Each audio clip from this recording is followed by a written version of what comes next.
So when it comes to fantasy football, the good news is we have 0 teams on bye this week. The bad news is you'll have 3 Thanksgiving games, a Black Friday game before the Sunday slate, so you might have to maneuver the waiver wire cautiously this week. Or you can be aggressive with the knowledge handed down by senior analysts from Fantasy Football Today. I'm talking about Jamey Eisenberg and Dave Richard with our waiver wire walkthrough. Okay, guys, quarterbacks are at the top of the list. And Jamey, we've got your list in terms of who to add this week. Yeah, Tommy, this is a stellar list. I hope everybody's ready because these quarterbacks are league winners if you play in 30-team leagues. This is not the best list of quarterbacks to add, but these are some guys that might be able to help you if you're stuck. So we'll start with Tua Tagovailoa. He hasn't exactly played great. Only 1 game over 20 fantasy points in his last 5, but the matchup should be something that he takes advantage of. Might have Darren Waller back, so hopefully that will help as well, getting an additional weapon.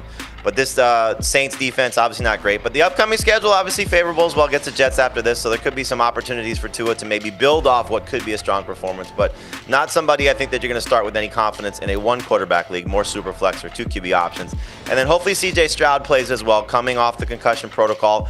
We hope. Tough matchup against the Colts. We know that secondary is going to be really tough. But prior to going down his 2 previous games before he got hurt, over 22 fantasy points. And what we saw from Davis Mills in 3 straight starts, over 18 fantasy points. So hopefully that's something that can continue for Stroud. And let's just hope that I keep using the word hope. Let's just hope that the production of Jaden Higgins continues to help this passing game as well, because Nico Collins could certainly use somebody to assist in this passing game. Dalton Schultz, I think, will bounce back as well. So I think those 2 guys, Tua and Stroud, have some opportunities to help fantasy managers. Then you're looking at more 2 QB options.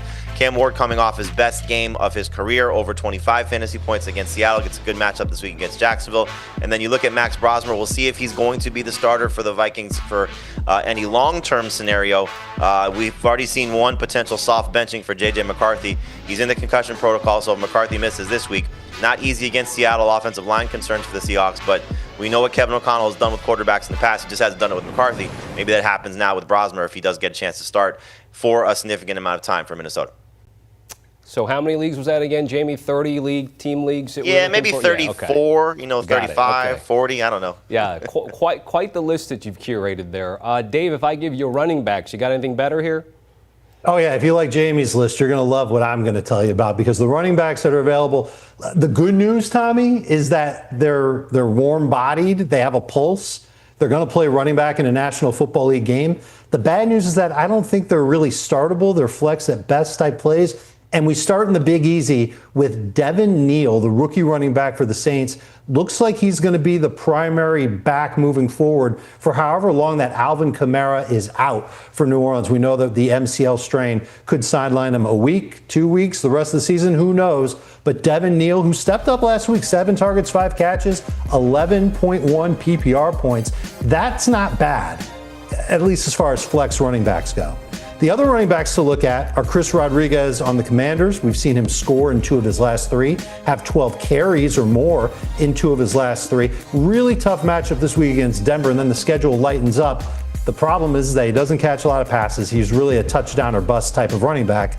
And then there's Devin Singletary, there's Tyjae Spears, there's Jaleel McLaughlin. McLaughlin's going to be presumably the number 2 running back in Denver behind R.J. Harvey. These are not names that fantasy managers are going to gravitate toward on a week-to-week basis, but they are good for bench depth because you never know what's going to happen to the other running backs on your fantasy team. You can pick them up. Don't spend a lot of fab. You don't even have to make them your number 1 priority unless you have Alvin Kamara, and then you're going to need somebody to tote the rock for your fantasy team. But once that's taken care of, these are bench guys. Spend a few fab bucks, maybe your 2nd waiver claim, your 3rd waiver claim, get them on your bench, have that depth at the running back position. All right, I'm sensing a theme here, by the way. We did see on Dave's list, Chris Rodriguez of the Commanders, and Jamey, the Commanders' offense is a bit of a mess right now. Also injuries, of course. Terry McLaurin's only played in a handful of games this year. I'm curious, are any Commanders wide receivers on your list? And if not, who else has made your top receivers to add?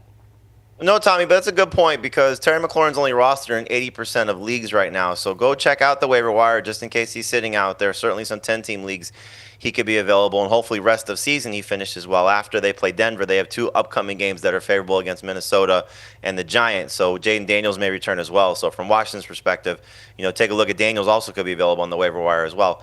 I think for the receivers this week, you're talking about some guys that have an opportunity to be number 3 options. They have these guys sort of grouped in different ways, either long-term or short-term. Short-term, I think you're looking at Andre Yoshivas because there is no T. Higgins on Thursday against Baltimore. We're getting Joe Burrow back in action. Yoshivas has 3 games this season with 7 targets on the dot. In all 3 of those games, he's averaging over 13 PPR points per game, and we know this Baltimore secondary has been beatable at times, certainly when Burrow has played them in the past. He's tore up this defense, mostly with Jamar Chase, but I think there's an opportunity for Yoshivas to be a number 3 receiver. The next guy I'll go to is Greg Dortch because of what he's done in the 2 games without Marvin Harrison Jr. He's not the highest guy next on the list because you're looking in some long-term situations like guys like Jamey Dike, Jaden Higgins, John Mechie. But in the case of Dortch, I think there's an opportunity if Harrison's out once again.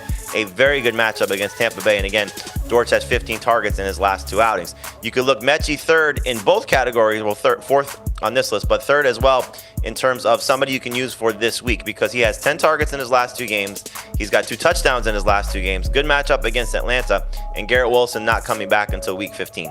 In the case of Jamey Dike and Jaden Higgins, I want to see just a little bit more before we start them, but Dike coming off a strong game. Just keep in mind that Alec Eomanor did not play in that game last week. We know Calvin Ridley's going to be out for the rest of the season. So if Cam Ward continues to play as well as he did against Seattle, then Dike will be a potential starter. But at least for this week, I know it's a good matchup against Jacksonville. I just want to see a little bit more from him. So a borderline starter in 3 receiver leagues. And Higgins has been great the last month, but 3 of those games have come with Davis Mills. Again, this Colts secondary, with the addition of Sauce Gardner, now that Ward is back, those corners are going to be tough. Kenny Moore on the inside, so it's going to be tough for Stroud or Davis Mills to throw on these guys. But Higgins has been doing a nice job. So these are more stash candidates, but I do think in the case of Yoshivas and Dortch, you could start them for sure in 3 receiver leagues. They're playing well, good matchups, good opportunities, and hopefully they take advantage of it this week. Okay, so that's a breakdown of the wide receivers. And Dave, lastly, the tight ends. I know for much of the season we were talking about the depth, at least from a streamable perspective. Is that still the case with the batch we've got this week? Yes, and in fact, this might be the richest position that you could go after as far as starters go for fantasy on the waiver wire, and it begins with Brenton Strange in Jacksonville. We've seen him now come through for double-digit PPR points, and I believe it's 3 of his last 4 games.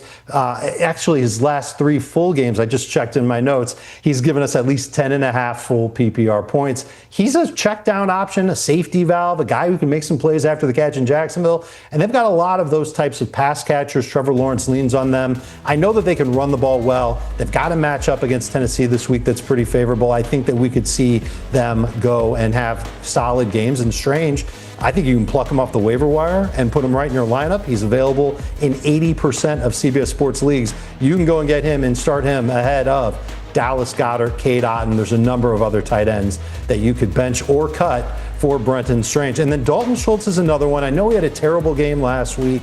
Listen, man, he went up against Buffalo. They erased tight ends. I've fallen for it.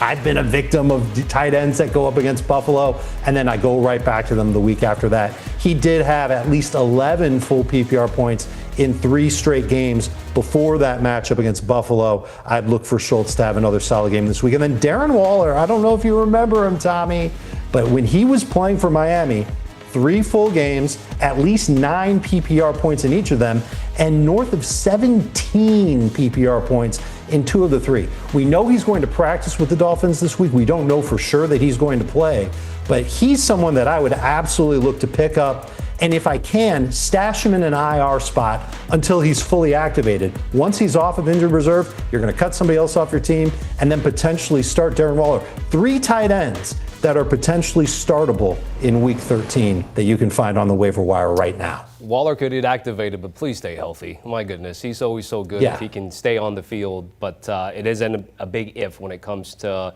him. All right, guys, certainly appreciate it. Dave, Jamey, thank you for the insight. They did a podcast with Adam Azer earlier today.